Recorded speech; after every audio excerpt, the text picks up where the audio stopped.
We're live. So nice. Today we're actually doing it on Thursday because I have a flight tomorrow, hopefully. Uh, but we've got an interesting topic, and I think it's gonna be easier for you to present it. Absolutely.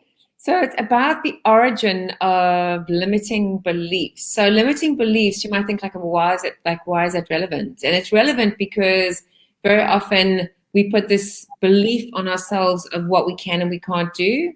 And those limiting beliefs are exactly that. They are limiting us. But they have an origin. So you might be thinking, well, where do they kind of come from? What is the origin of the limiting beliefs? So that's what I thought Sure. we could go through today, and share some points. And some probably will resonate and some won't. So the first one is from personal experience. And I think with all of us, we've had life experience that, maybe at school we tried to do the high jump. And I don't know, wasn't our thing. And then we thought, oh, well, that's it. Never going to be a high jumper. So I don't know if that's a good example, but it's just a personal thing that you have that you then believe, well, that's how it is forever, even though you were maybe 12 then and now you're maybe 40. But I think it's in everything, like you can maybe try as a kid to jump over something and you fell and you remember at that part and you won't have the courage to do it anymore. Or like even by trying a certain food, right? You had a bad experience in the past and then you're never going to be able to try it again because there's something that's blocking you from this. So it can be from different angles. So, and a lot of time I think that is the personal experience that blocking us and preventing us from actually trying new stuff or giving a second chance to something. And just remembering that what we were or who we were at 20 and at 30 and at 40 and 50, like it changes. We're not the same people that we were, in our childhood. The second one is about hereditary. And, I think that it's quite a common thing. And I don't know if you do this, but I know that I do this with my mom. And I mean, I used to with my dad. Like there's that thing around, well, it's in the family. So it's a belief system that's been passed on within the family. So that's how the family is. So therefore, then that's how you are. And again, is it or isn't it? Is that just your belief? We do carry stuff from home, even like you can call it in different names, like a superstitious or like a cultural behavior or different stuff like this. But yeah, I fully can understand this and resonate. And I would love to But hear from you guys. What do you think? Like, what are actually the things that you taking from your family, what are from your personal life that you see that actually may be blocking you and preventing you? and maybe you don't. Maybe you're just so incredible. You just have no limiting beliefs whatsoever. Yes, I say. The next one is fear. And I think fear is very often used as an excuse not to take action and not to do something. And I don't know if that resonates or not. Maybe not. Does it resonate at all? It used to, but I think like today because I'm more self-aware for this, I'm like looking at things like, are you really gonna let your fear control you? And then I try to really work hard on pushing myself outside of my comfort zone and do give things different try stuff like this. But for a lot of people that I see even around me, even like with the 30-day Reels challenge, I see a lot of people got a fear from putting themselves out there in front of the camera. So it is a type of fear that blocking us and doesn't allow you and really limiting you in what you can do. If you actually just gonna let it go, you'll be surprised. And when they do let it go, the results are amazing. Also, fear is work, whereas being in action isn't because you're just doing it. Whereas when you're actually thinking about it and the fear is building up, that actually takes a lot of work. The next one is, and I've just done this newsletter about finding your tribe and your tribe being your people. So the next one is about surrounding yourself with people like your social circle. So your social circle has a massive impact on your belief system. Are you with people that are like, yeah, no, you've got this. What do you need? How can I help you? How can I support you? As opposed to, oh, I don't know. Oh, I don't know. That could be all, because you get those people, which is fine. But who are your people?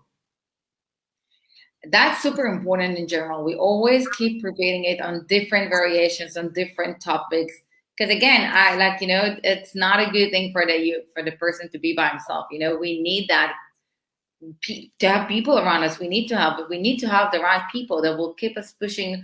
And as you said in the beginning, like, if your family can come with certain things that can block you and it can limit you, surround yourself with people that will help you overcome this and see it from a different angle, from a different perspective, and help you going to push yourself. And again, I would love to hear from those who are watching us, like, what do you think about this topic? What are the things that you think that are actually limiting you in life and your beliefs? Does it come from personal experience, your surroundings, your families, your fears? Those are the things we spoke about up until now. Also society. And I think, because there are kind of there's certain norms, there's weird things, like, it's quite bizarre. So the lights will go out. So there's no lights and everybody's at a 4-way. But we all know, there's not a code, but we all know your turn, my turn, your turn. And if someone takes, like, and it's not their turn, it's like, well, no, it's not your turn. We've got like one, you know what I mean? And it's that. So society is a big thing on how we believe and how we choose to live and our influence. And I see, Annika, you're saying lack of confidence. And I think lack of confidence is part of having a certain type of fear that also kind of connected to like something like probably a personal experience and maybe something with the family that kind of make you stop and like, okay, they're going to do it or not. And those are the things that are actually holding us back. Do you maybe have a tip for this? Yeah, maybe. Oh, are you asking me or are you asking Hanneke? No, I'm asking you. So what I was going to say is that I think the only thing we can do is actually to stand in that. So, maybe from a family side, like, your family have gone, oh, maths isn't really your thing, and numbers is not really your thing, business is not really your thing, and to actually then stand in that. And when I say to prove them wrong, that sounds very egotistical. So I don't mean it like that, but to actually stand in it and do something about it and to try it again. Because as I say, you're not 12 or 15, you've changed, you've grown, you've evolved, you've learned. So that would definitely be take action. And then the last one is about religious beliefs.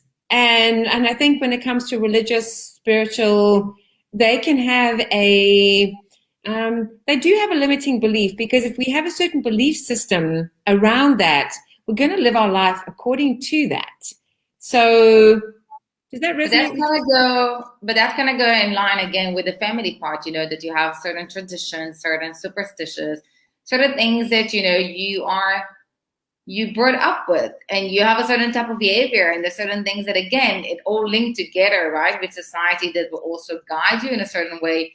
And then, like, it can be even like in the past, if you look in some, even today, there is some countries that are not empowering females enough, or they cannot even drive a car or do stuff. So they do limit you in different ways, but like, there's always the rebelling one, and there always is different ways for you to actually stop for a second and say, okay, am I going to let my fear, society, my family, my culture to dictate for me what to believe in and what to do, or I can do things differently and I can do it my way and find your own unique voice?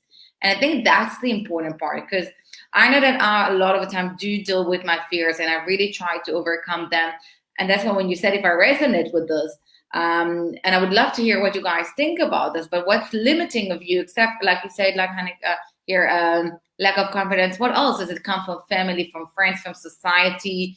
But what really helps me is that I really work on it and remind myself to be self-aware and to say, okay, is this right or not? Is this fear is actually for real? Or am I building a story in my head that kind of prevent? And like I said, we all experience it. When I decided to run the challenge, I was thinking like, oh my God, and what if no one will want to join? And I'm going to beat up on myself in the group. Does that mean I failed? What's going to happen? What's going to be? And I had so many fears that took me back to as a kid, as a teenage, and all the rejection and things like that.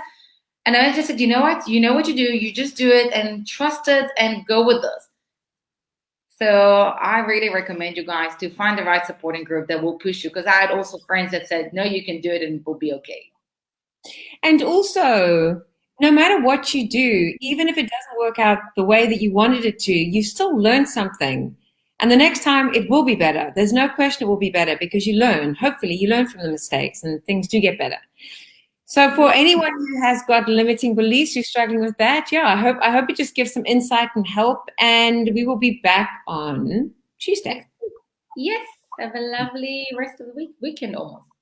Yeah. Bye. Bye. Bye.